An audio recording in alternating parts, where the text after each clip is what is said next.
perkara yang perlu kita segerakan adalah menyelenggarakan jenazah. Itu nggak boleh tunda-tunda itu, menguburkan jenazah. Jangan sampai jenazah itu bersemayam di tempat kita Pak, lewat daripada 3 waktu sholat. Segerakan, karena menyegerakan jenazah itu adalah membahagiakan jenazah, memperlama jenazah, menyiksa jenazah. Karena pada prinsipnya ibu dan bapak, ketika ruh itu keluar daripada tubuh seseorang, ya, dia meninggalkan jasadnya, maka ruh itu tak bertempat, Pak. Maka tempat yang terbaik setelah ruh meninggalkan jasad itu adalah alam kubur. Memang arahnya ke sana, Pak. Meninggalkan alam dunia menuju kepada alam kubur. Alam kubur itu baru berlangsung ketika jasad ini Pak bersentuhan dengan tanah, membaur dengan tanah, menyatu dengan tanah. Tidak hanya ketika dikuburkan, ketika dia tenggelam, kemudian jasadnya menyatu dengan tanah, maka ruh berpindah ke alam kubur. Ketika pesawat meledak di udara, kemudian berkecai semua jasadnya tersentuh tanah, maka ruh berpindah ke alam kubur. Karena alam kubur itu Pak bukan dalam kubur. Iya. Dalam kubur tempat jasad, alam kubur tempat ruh. Di mana alam kubur? Wallahu a'lam bishawab.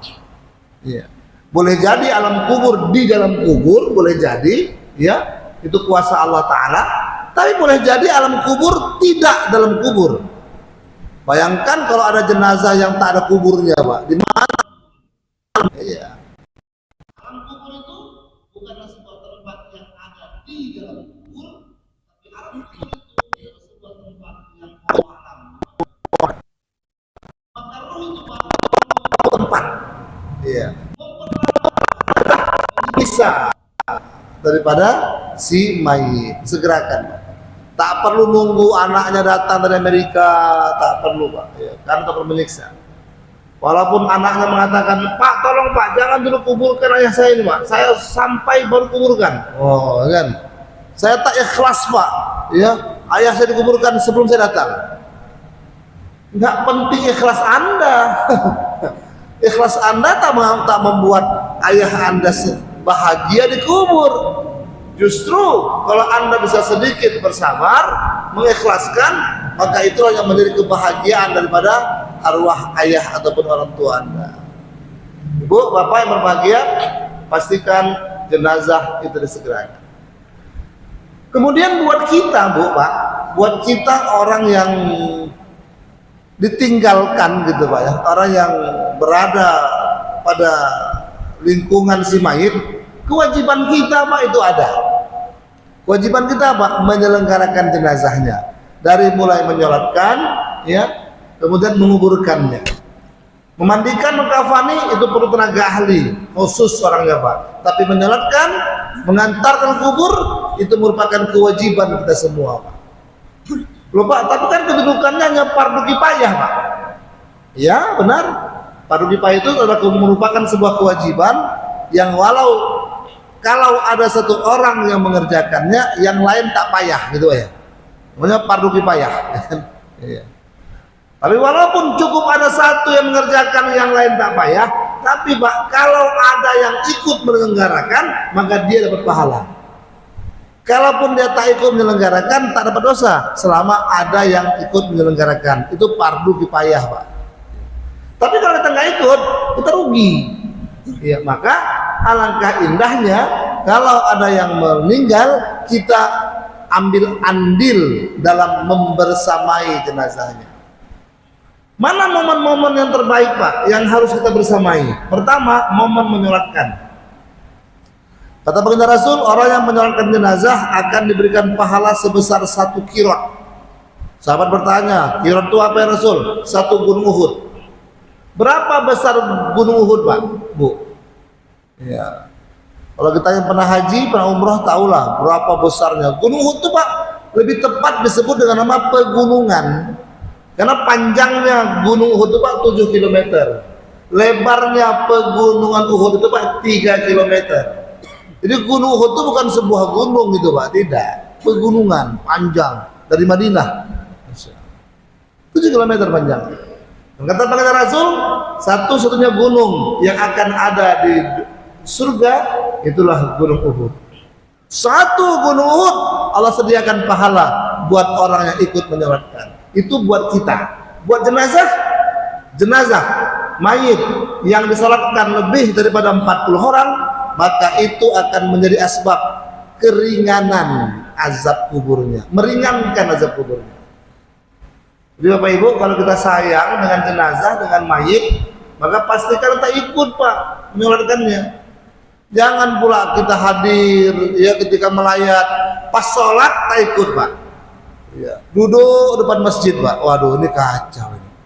Masuk ikut menyolatkan Pak. Ibu-ibu paling sering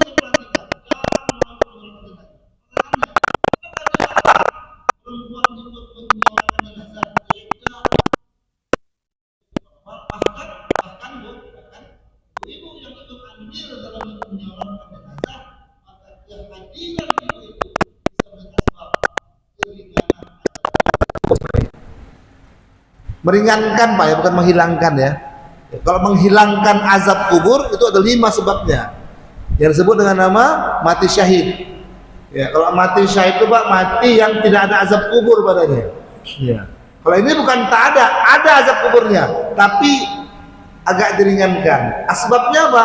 Disalatkan lebih daripada 40 orang ya. Kalau yang tak ada azab kubur itu pertama meninggal di hari Jumat ya.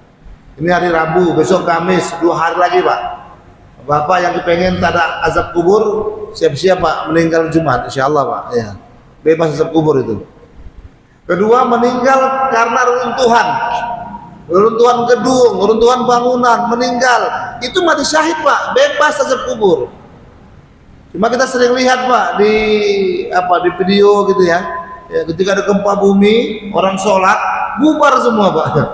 Ya, imam-imamnya bubar juga, masya Allah. Padahal jangan bubar, bertahan aja Pak, masya Allah. Meninggal mati syahid itu. Ya.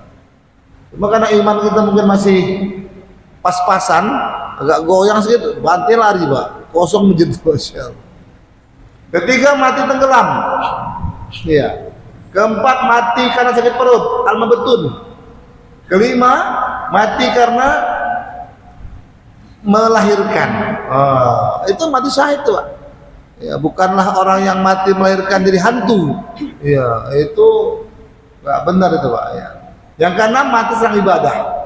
Wah, itu mati-mati yang membebaskan dirinya daripada azab kubur.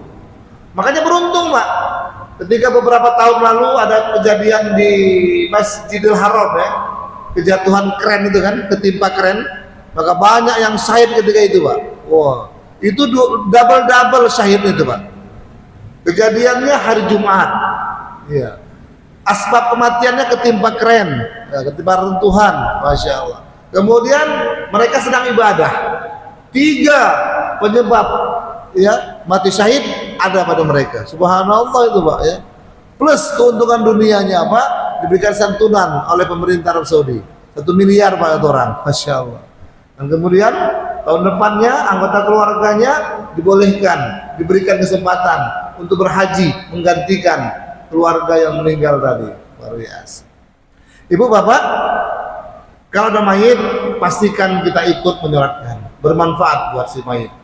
Yang kedua Pak, momen yang kalau dapat kita membersamainya adalah mengantarkan ke kubur. Itu pahalanya besar Pak. Satu hadis mengatakan pahalanya sama dengan menyolatkan. Menyolatkan 1 qiraat, mengantarkan 1 qiraat. Dua-duanya 2 qiraat. Plus Pak, orang yang mengantarkan ke kubur, dalam sebuah hadis saya disabdakan, tidaklah ada kemanfaatan yang diberikan oleh seorang mayit kepada yang hidup, melainkan kemanfaatan menjadikan asbab pengguguran dosa-dosa bagi orang yang mengantarkan jenazahnya. Jadi Pak, orang yang mengantarkan jenazah ke mayit ya ke kubur, itu dosa-dosanya diampunkan Allah SWT. Makanya rugi Pak kita kalau tidak ikut sampai mengantarkan ke kubur. Walaupun demikian memang mengantarkan ke kubur itu perlu dengan adab Pak.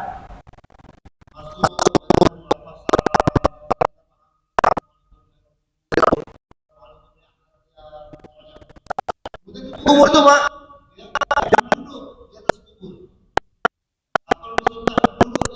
tapi ketimbang duduk di atas kuburan kata Rasul.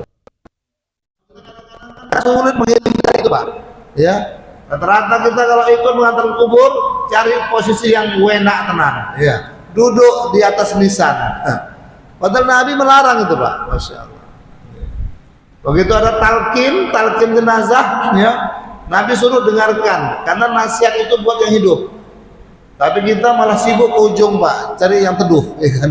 Ya berbual pula ketika tuh imam membacakan talqin. Padahal talqin itu buat kita yang hidup. Bapak Ibu terima kasih, mohon maaf, semoga kita semua sehat-sehat walafiat dan semoga Allah mudahkan kita untuk mati dalam husnul khotimah. Mati mampu mengucapkan kalimat thayyibah la ilaha illallah Muhammadur Rasulullah. Usikum wa nafsi bitaqwallah. Subhanallahi wa bihamdihi subhanakallahumma wa bihamdika asyhadu an la ilaha illa anta astaghfiruka wa atubu ilaik. Assalamualaikum warahmatullahi wabarakatuh.